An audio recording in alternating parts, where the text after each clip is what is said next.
Hello tout le monde, j'espère que vous allez bien, moi ça va très bien. Aujourd'hui, nouvelle vidéo sur cette chaîne en ce dimanche 22 septembre 2024. Que le temps passe vite, et oui, on est déjà à plus d'un mois et demi de Première Ligue. On a déjà fait pas mal de vidéos, plutôt sur les cadors de cette saison de Première Ligue, hein. Je pense à Liverpool, je pense notamment aussi aux Gunners d'Arsenal. Et ben aujourd'hui, je me suis dit on va s'intéresser aux strates un petit peu plus basses de ce championnat, car il y a également des choses à dire, hein. Et ça fait maintenant, depuis la création de cette chaîne, que je fais des vidéos également sur les autres clubs qui ne sont pas majoritairement évoqués dans les médias en France.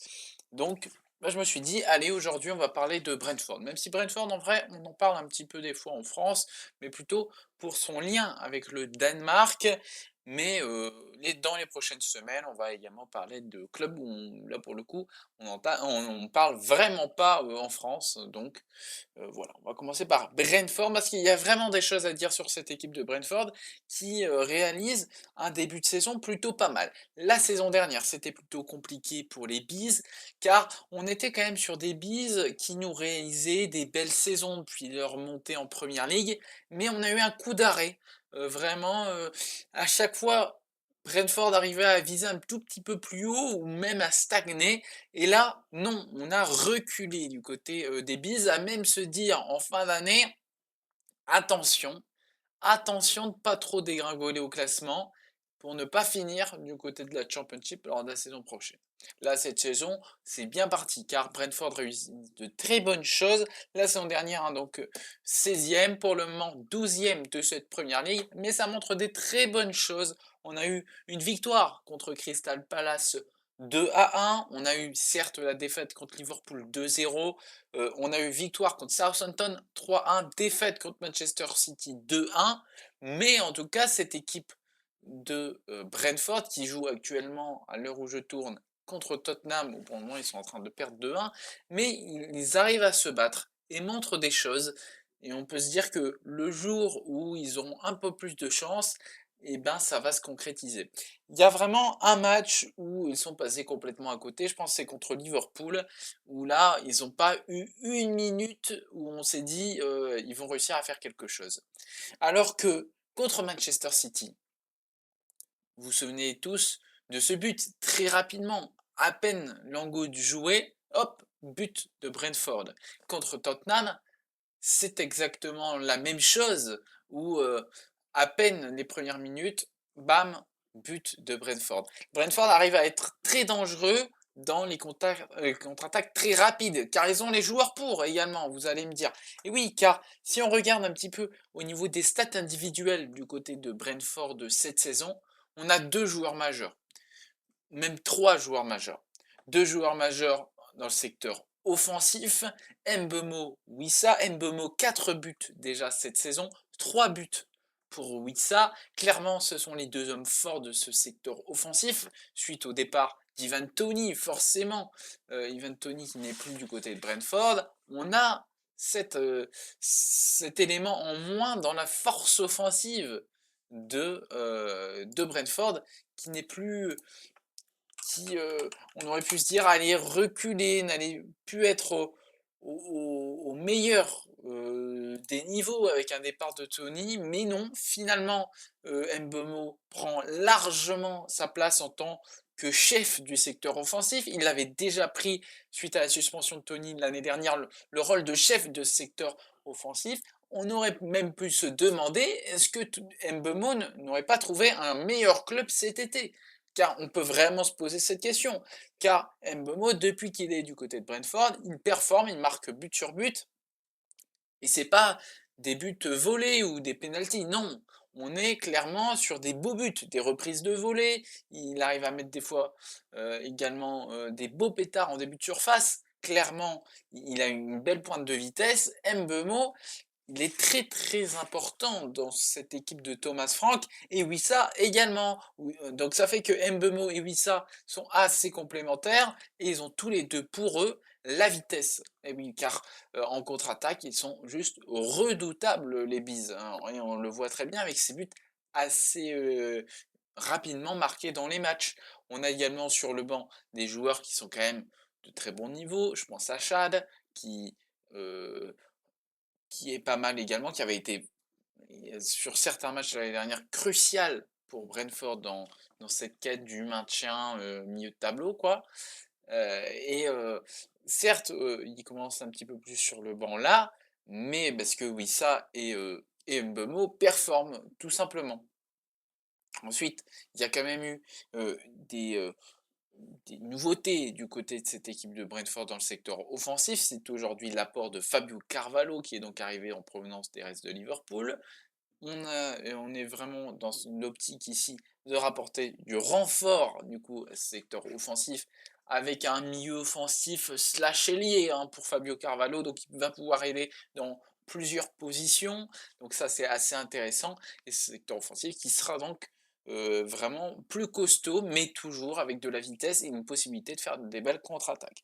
Cette équipe de Brentford a également réussi à se construire une belle base au milieu de terrain au fil des années. Car quand je vous dis Brentford, moi je pense à quoi? Je pense à des pépites venues de Scandinavie.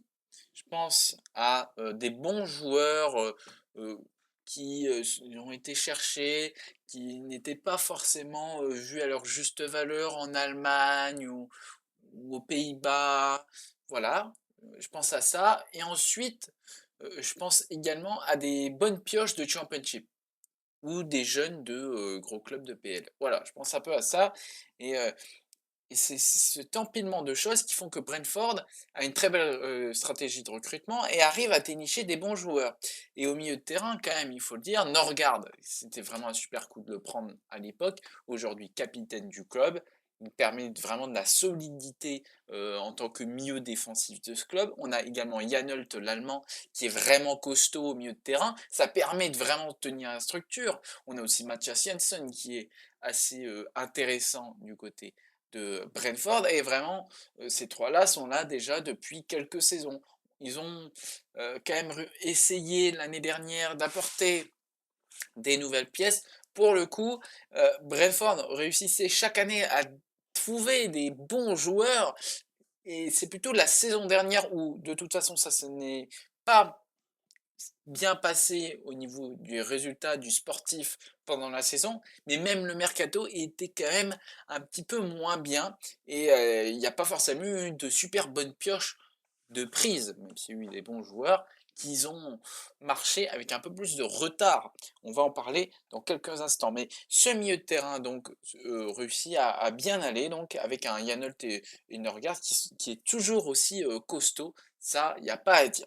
Après, au niveau du secteur défensif, car pareil, quand je vous dis voilà prendre des bonnes pioches de Championship, bah, ils ont réussi aussi à prendre des bonnes pioches de, de clubs confirmés en première ligue. Et ça, c'est assez fort, car finalement, cette défense, oui, il y a forcément des erreurs défensives, on n'est pas sur les meilleurs défenseurs de première ligue, mais on est vraiment sur des défenseurs qui tiennent la route, quoi.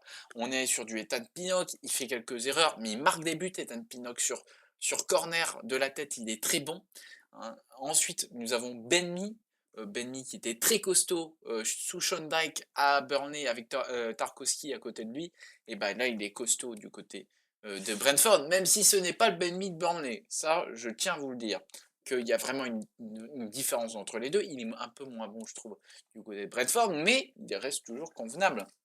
On a Nat Collins aussi qui était une très bonne pioche également à prendre. On a maintenant la signature de Vandenberg, donc forcément ça il va falloir voir dans les prochaines semaines comment ça va se passer pour lui, mais sur le papier ça peut être vraiment un très bon renfort, et ça montre vraiment que ça prend des bons joueurs et ça a surtout réussi à remplacer au bon moment, car avant vous aviez cette défense Pinnock, Pantus Jansson, on a toujours Pinnock, mais Pantus Jansson commençait à vieillir, il fallait le remplacer, et ben vous avez pris donc du Nat Collins pour le remplacer, et c'est une très bonne prise. Nat Collins a encore du temps devant lui, il peut encore s'améliorer, il est encore jeune, et, euh, et donc c'est très bien. En plus, vous n'utilisez pas de coût du fait que les joueurs sont hors Royaume-Uni, car Nat Collins est irlandais, donc au niveau des permis, Travail, ça peut être des fois compliqué à obtenir pour les joueurs qui n'ont pas de sélection,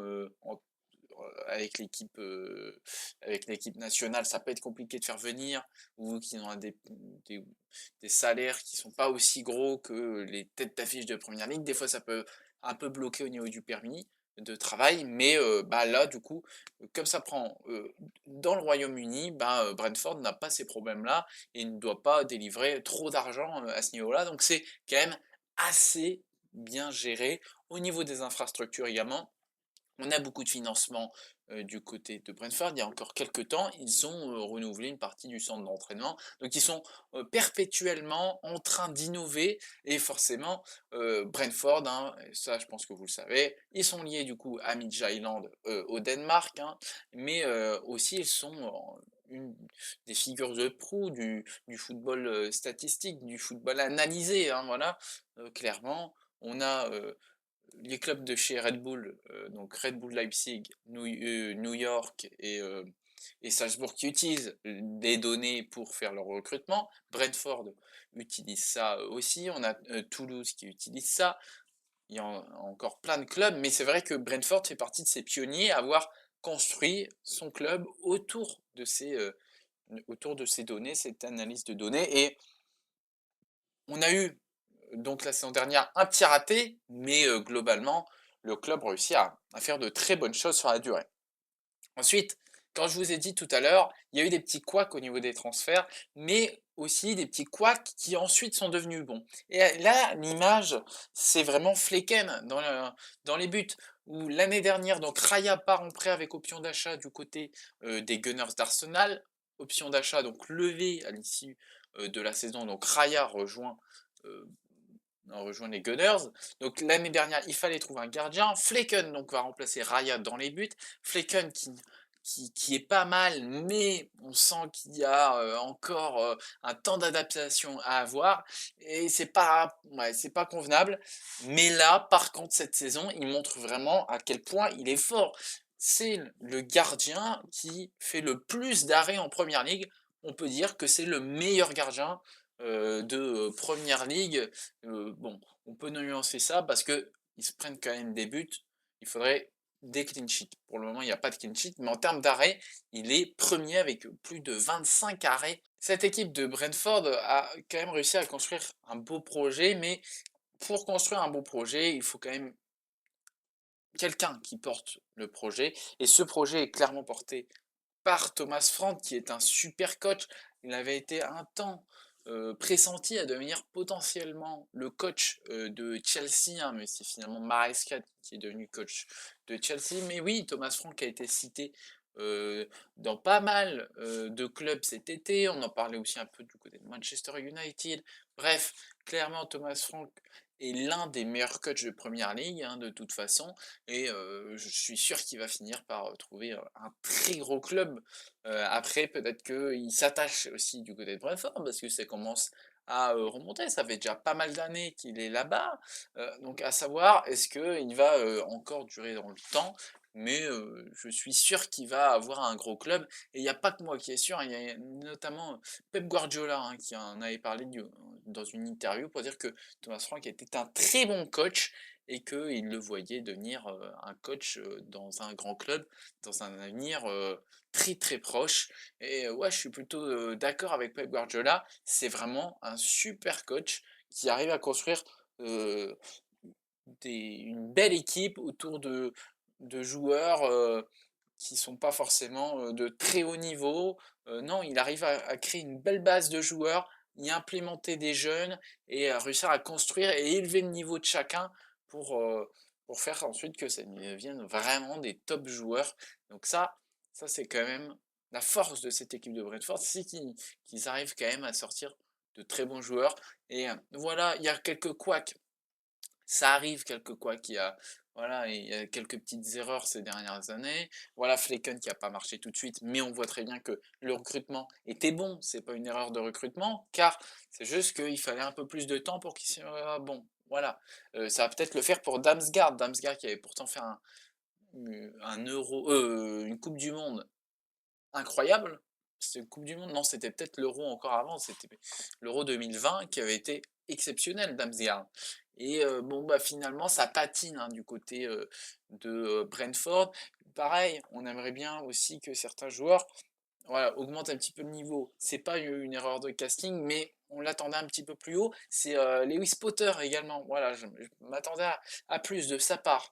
Et je pense que la vraie erreur ces dernières années, de Brentford, c'est de pas avoir vendu, heu, enfin, ne pas avoir vendu assez tôt, Ivan Toney. Ils avaient clairement moyen de prendre un meilleur billet et de pouvoir ensuite reconstruire, enfin, reconstruire, et surtout construire, le futur du club, pas forcément reconstruire parce que, bah, vous voyez, Mbeumo prend très bien le lead et ça fonctionne donc tant mieux pour eux. Je pense que clairement le top 10 peut se jouer avec Brentford, mais ça va serrer les coudes parce que Bournemouth est pas mal, même si il va falloir réussir à passer le cap face aux gros clubs. On a beaucoup de monde dans ce top 10 qui veut aussi batailler pour les places européennes. Voilà, je pense à Brighton, je pense à West Ham. Ça va être très serré, mais c'est pour ça aussi qu'on aime la Première Ligue, c'est que tous les clubs peuvent être un danger pour tout le monde, que ça soit Leicester qui peut être un danger pour Manchester City sur un match.